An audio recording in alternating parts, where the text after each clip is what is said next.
Hello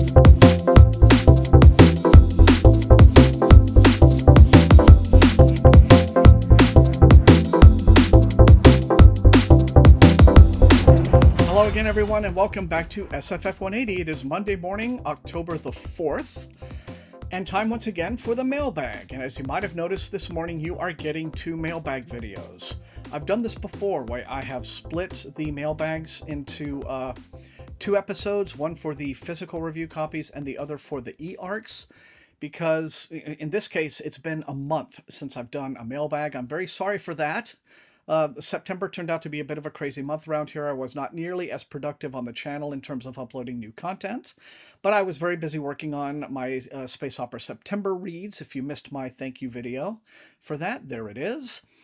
And so this is one of those where rather than just have, a massive, huge mailbag, which, I have to admit, those aren't unpopular when they're long, but they're a major hassle to edit and put together and then upload. So splitting it in half makes sense from a production standpoint, but what I did experience last time was that when I did this, the views were wildly disparate. The physical review copies episode got far more views than the eARCs episode, and maybe that's just a preference between formats, but you got to remember, this is all just about upcoming titles. Anything that I have an eARC for is also going to be a physical book, when it is time to be released. So don't forget that. And so on this episode, I've got books, future releases going all the way up till next May. All right, so pretty exciting. List of titles. I've got about like 18 or 19 of them. So rather than waste any more time, let's get right into it, shall we? All right, so for all of the eARCs this week, I have done the thing that I am usually doing now, which is I'm putting them in order of release date. Okay, and we're starting out with a couple of titles coming out on November the 9th. The first one of these is from Orbit, and it is The Bone Shard Emperor. By Andrea Stewart. This is her sequel to The Bone Shard Daughter, very well received fantasy novel, second volume in the Drowning Empire trilogy. And it goes like this. In this action-packed magical fantasy epic, a heroine at the head of a powerful empire confronts a raging battle as she's forced to do whatever it takes to restore peace. The powerful magicians of legend have returned to the empire they claim to come in peace, and Lynn will need their help in order to defeat the rebels and restore peace, but can she trust them?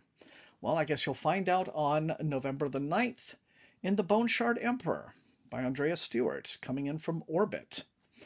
And also on the 9th, we have this one that looks like fun from Angry Robot. This is Swashbucklers by Dan Hanks. Dan Hanks, an author who is very fond of old-school pulp fiction, and I think is writing in that vein, I believe.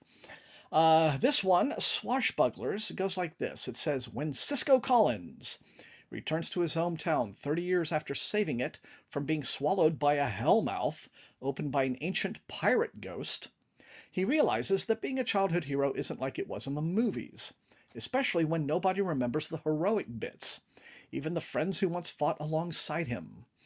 Struggling with single parenting and treated as a bit of a joke, Cisco isn't really in the Christmas spirit like everyone else, a fact that's made worse by the tendrils of the pirates' powers creeping back into our world and people beginning to die in bizarre ways. With the help of a talking fox, an enchanted forest, a long-lost friend haunting his dreams, and some 80s video game consoles turned into weapons, Cisco must now convince his friends to once again help him save the day. Yet they quickly discover that being a ghost-busting hero is so much easier when you don't have school runs, parent evenings, and nativity plays to attend. And even in the middle of a supernatural battle, you always need to bring snacks and wipes. And that is Swashbucklers by Dan Hanks, and it will be available from Angry Robot on November the 9th. All right, and moving ahead a couple of weeks to November the 23rd, we have another one from Angry Robot. This is Forging a Nightmare.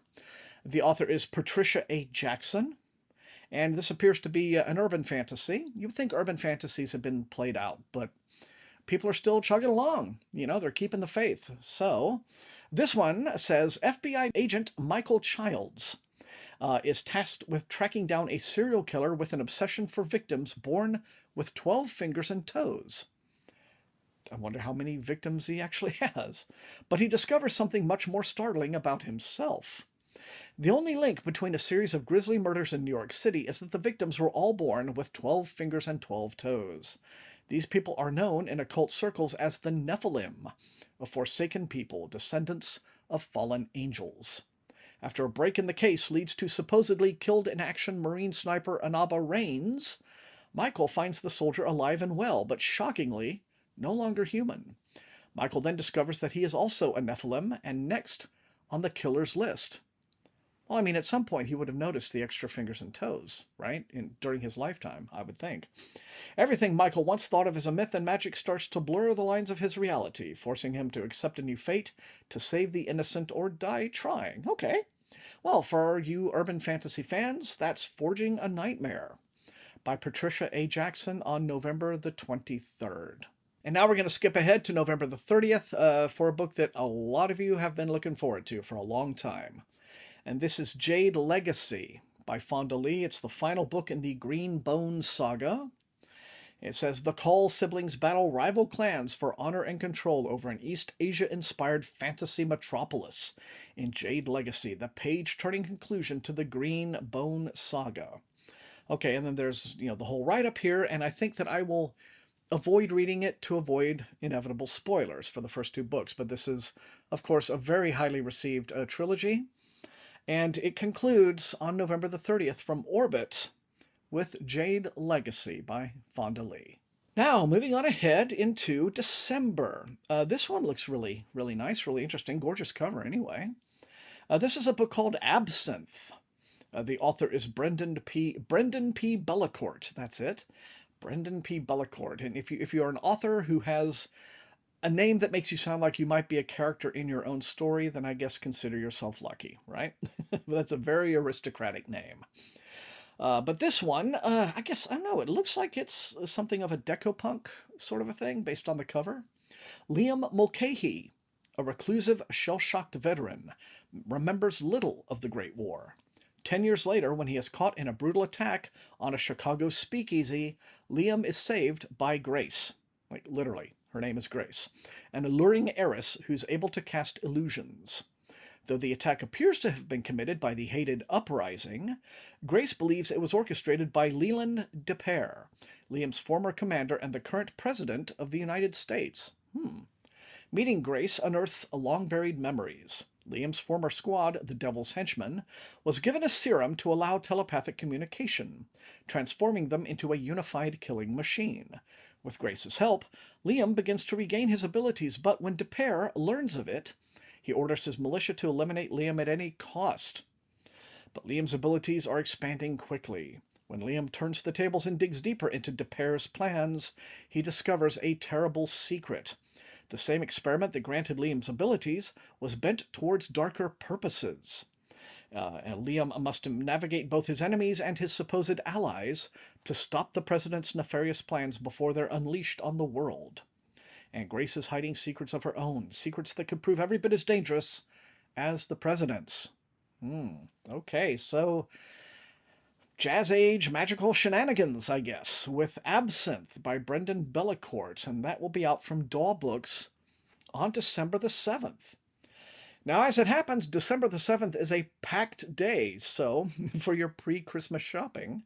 Next up, we have from Orbit, this is Discordia by Kristen Merbeth, and this is the third book in the Nova Vita Protocol trilogy. Protocol. Come on, Thomas. It's late at night, but, it is what it is, right? Anyway, it says, in this explosive final book of the action-packed trilogy, the Kaisers are on the run from the planetary leaders, who seek to bury the knowledge of the alien artifacts that could save the star system or destroy it. So this is a space opera trilogy, coming to a conclusion now with Discordia on December the 7th from Orbit Books.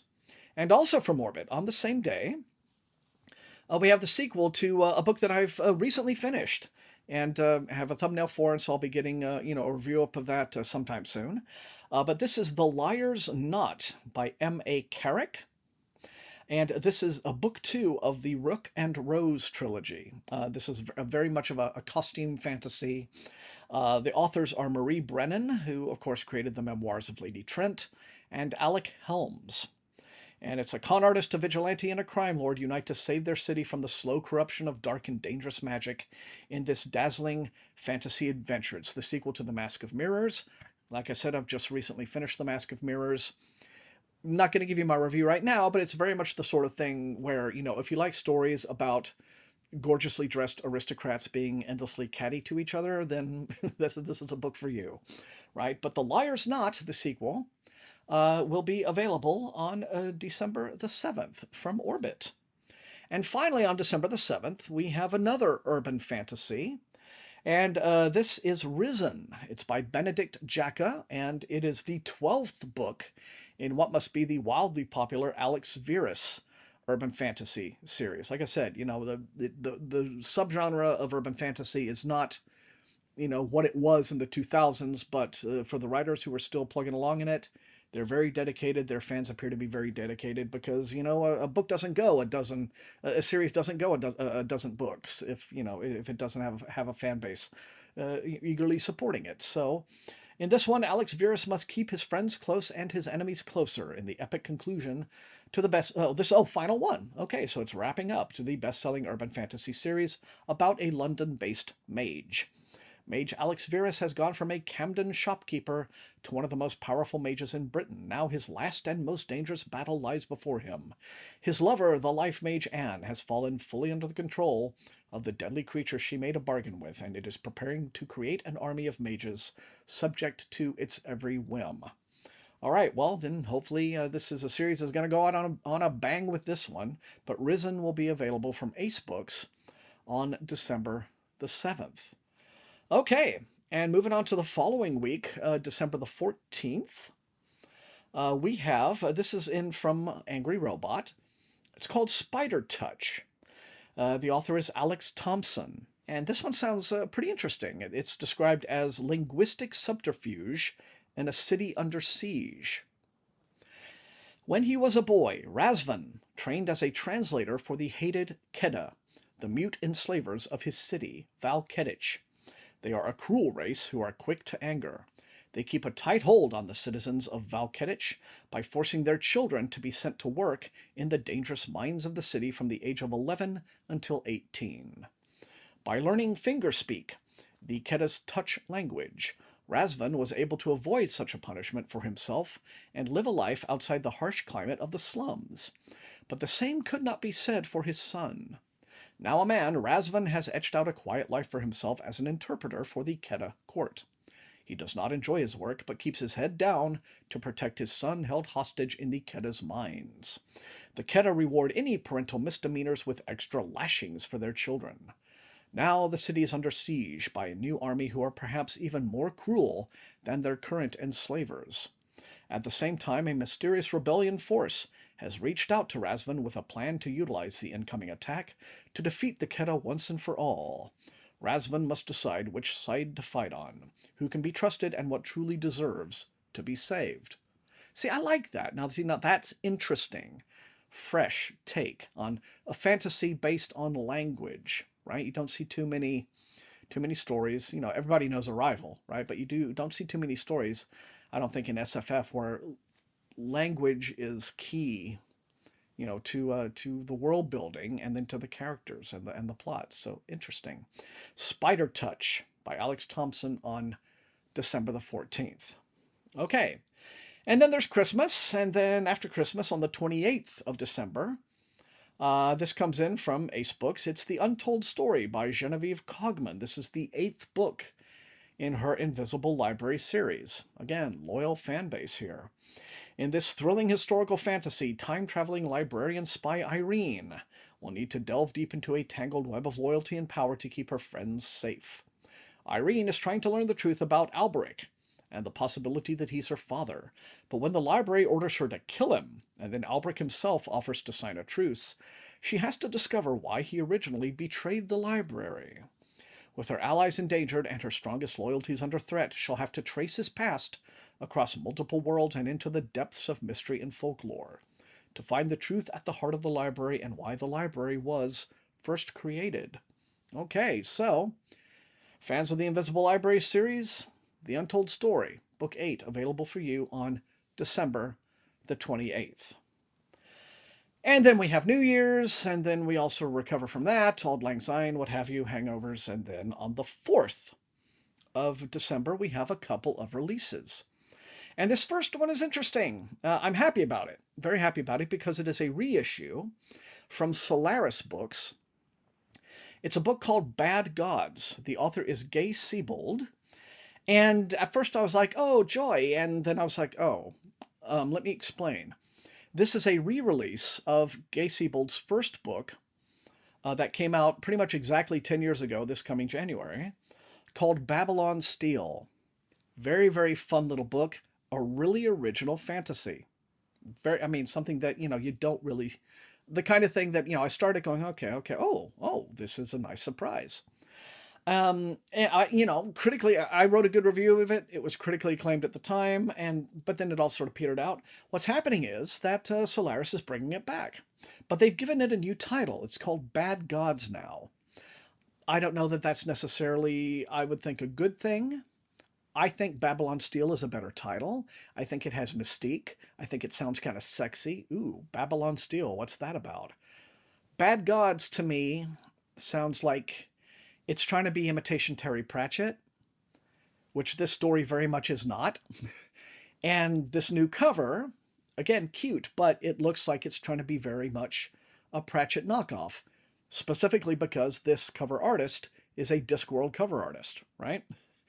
But it's not like a Discworld-y kind of thing. I mean, it's very much of it's got a good sense of humor, and it's delightful and charming and very appealing, but it's also, it's a different type of fantasy than what he writes. It's not like a social satire, political satire, commentary-oriented kind of fantasy.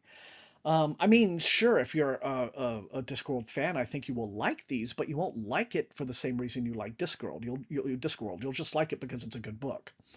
But it's, anyway, end of my babbling. Be worth getting, look forward to it. It's, you can find anything in Scalantine, it says, the city of portals, but you won't find a better brothel than the Red Lantern, and its proprietor Babylon Steel, ex-mercenary, ex-priestess, ex-lots of things, and she means to keep it that way. But a prurient cult are protesting in the streets, sex workers are disappearing, and Babylon has bills to pay. When the powerful diplomatic section hires her off the books to find a missing heiress, she has to take the job, and then her past starts to catch up with her. And it becomes this very interesting character-driven story. And like I said, it is set in a brothel in a city that kind of serves as a hub where there are portals to alternate universes, like dozens of alternate universes. But all of them, like, this is kind of a hub city that creatures and life forms from all of these different alternate universes come to. And what I really liked about it is that even though, like, the protagonist is a madam of this brothel, and the book is very sex positive in that way, but it's not like, it's not prurient, right? It's nothing gross. The handling of sex is very discreet. There's nothing in it that's squicky or exploitive. It's all just very nice. Right? And then the story gets deeper and deeper into her past, and then it starts to, what starts out as a cute and kind of frivolous bit of fluff becomes more in-depth and involved. I very much recommend it. Screw it, I'll just link my review. There's my review of the original release. But that is January the 4th from Solaris Books, Bad Gods. All right, and also on January the 4th, this one is for the YA crowd. Okay. This is a new book by Morgan Rhodes. It's called Echoes and Empires. Morgan Rhodes wrote a very popular high fantasy YA series, The Fallen Kingdoms, I believe that was. And now this one, okay, it says a snarky 17-year-old must team up with an enigmatic criminal to cure herself of dangerous forbidden magic in the first book of a new fantasy duology. Jocelyn Drake knows only 3 things about magic. It's rare, illegal, and always deadly. So, when she's caught up in a robbery gone wrong at the Queen's Gala and infected by a dangerous piece of magic, one that allows her to step into the memories of an infamously evil warlock, she finds herself living her worst nightmare. Joss needs the magic removed before it corrupts her soul and kills her. But in Ironport, the cost of doing magic is death, and seeking help might mean scheduling her own execution. There's nobody she can trust.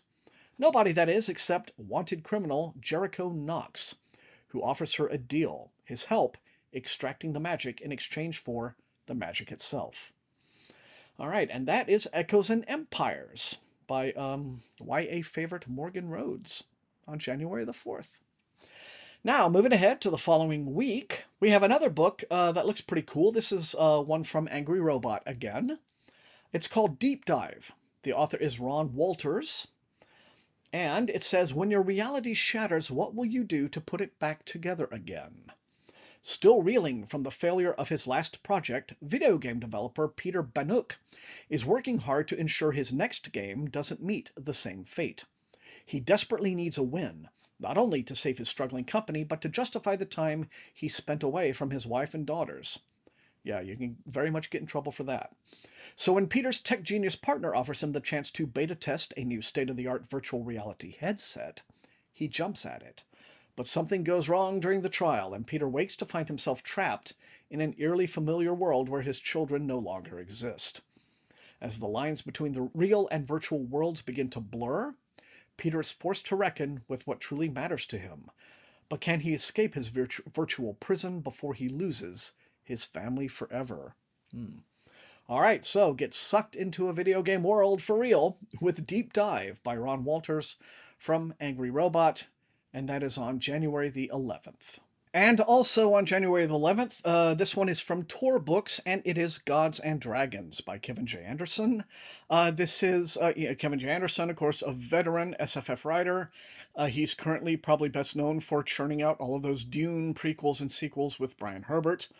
But this is a currently running original epic fantasy trilogy that he's got going, and Book 3, Gods and Dragons, Book 3 of Wake the Dragon, that's the name of the series, comes out on the 11th of January. It says, Gods and Dragons marks his triumphant return to epic fantasy, featuring a politically charged adventure of swords, sorcery, vengeance, and the awakening of sleeping giants.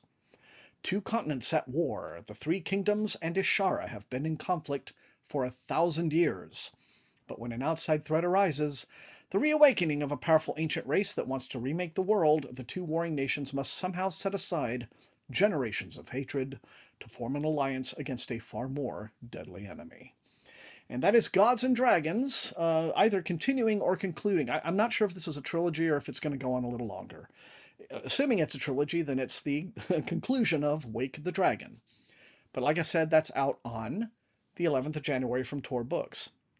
Now, the following week, on the 18th, from Solaris, we have a book called The Chosen 12.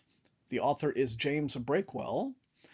And, let's see, it's this one seems a bit like a humorous SF adventure.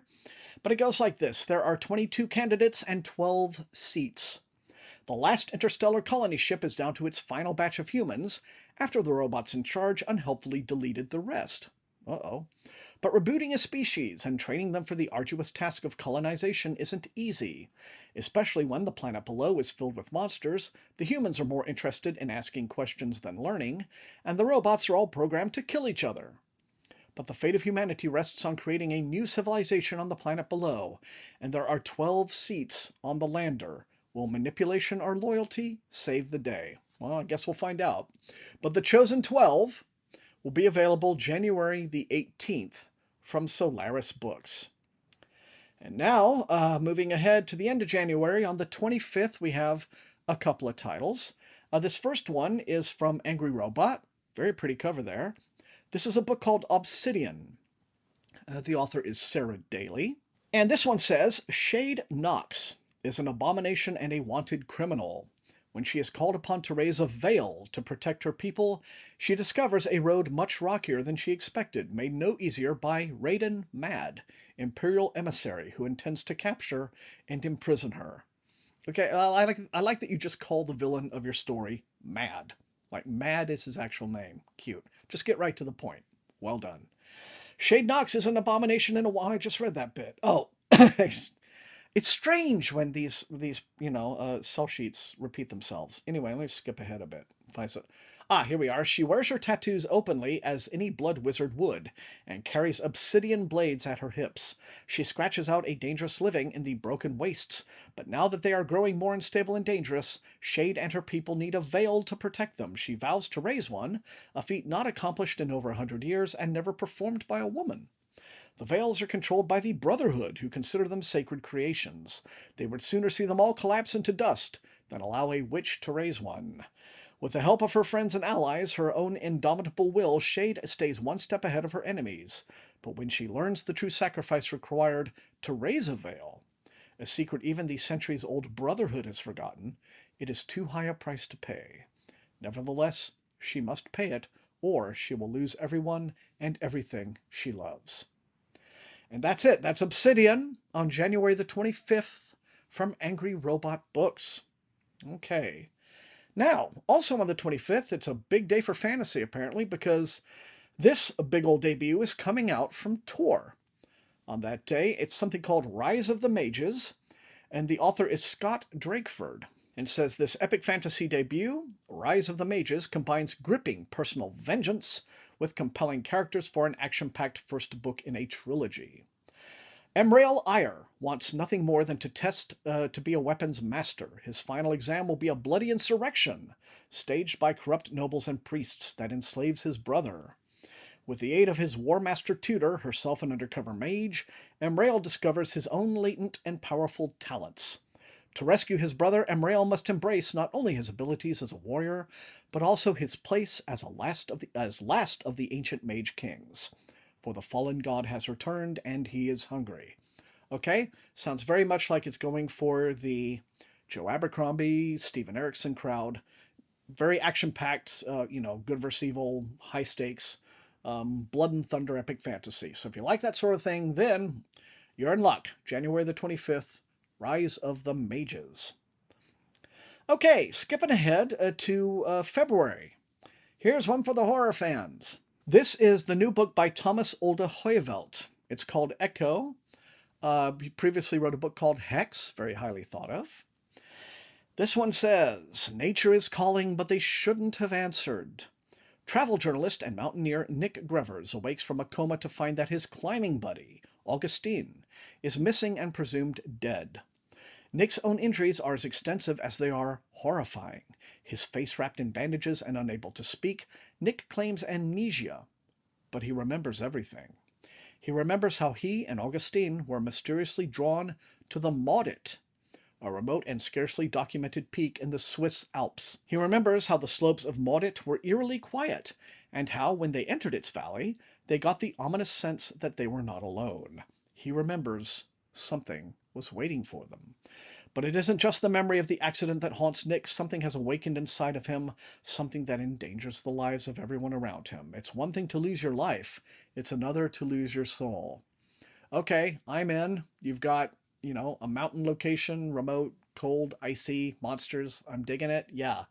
Echo by Thomas Olde-Heuvelt. Available on February the 8th from Tor Nightfire. Now, moving ahead, we're getting down to the next to the last of the eARCs this time. And this is one more from Solaris. And this looks very pretty indeed. This is a book called Saint Death's Daughter. The author is C.S.E. Cooney. And I believe the author of Desdemona in the Deep from Tor.com Publishing. And this one says, life gets complicated when death gets involved. To be born into a family of royal assassins pretty much guarantees that your life is going to be rather unusual, especially if, like miscellaneous Lainey Stones, that's her actual name, miscellaneous, cute. You also have a vicious allergy to all forms of violence and bloodshed and an uncanny affinity for bringing the dead back to life. To make matters worse, family debt looms, a debt that will have to be paid sooner rather than later, if Lainey and her sister are to retain ownership of the ancestral seat, Stones Manor. Lainey finds herself courted and threatened by powerful parties who would love to use her worryingly intimate relationship with the goddess of death for their own nefarious ends. But the goddess has other plans. And you'll find out all about those in Saint Death's Daughter. That comes out April the 12th. From Solaris Books by C.S.E. Cooney. And finally, for this week, We've got one in from Tachyon Press. Tachyon Publishing, excellent small press. And they are releasing a story collection, which is the first story collection by Sam J. Miller. It's called Boys, Beasts, and Men, and it will be available on May the 10th. Tachyon has reached out to me to announce this one to you guys. There's the cover right there. Very lovely. It says, a foster teen who is capable of controlling the ambient digital cloud falls in love with a clever con man. Luring bullies to a quarry, a boy takes clearly enumerated revenge through unnatural powers of suggestion. In the aftermath of a shape-shifting alien invasion, a survivor fears that he brought something out of the Arctic to infect the rest of the world. And a rebellious group of queer artists create a new identity that transcends even the anonymity of death. In these 14 previously uncollected short stories, Sam J. Miller, Blackfish City, The Art of Starving, other books, takes his place alongside Carmen Maria Machado, Carson McCullers, and Jeff Vandermeer, bringing his savage wit, unrelenting candor, and lush imagery to the short story form. Very excited for this collection. Like I said, first a story collection by Sam Miller. Very good writer. I've already reviewed Blackfish City here on the channel. I've got a review planned during this month for the Halloween, the horror prep for his most recent book, The Blade Between, which is a straight-up horror book, so look forward to that.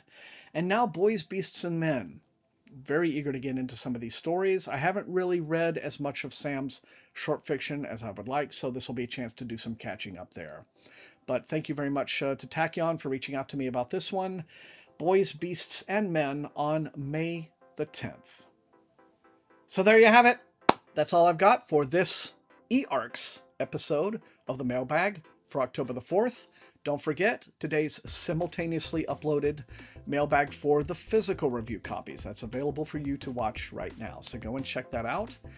And I just want to thank all of you again for watching. You know the drill. Light up the comments. Let me know which of these looks most interesting and exciting to you and which you would like to see me prioritize for review.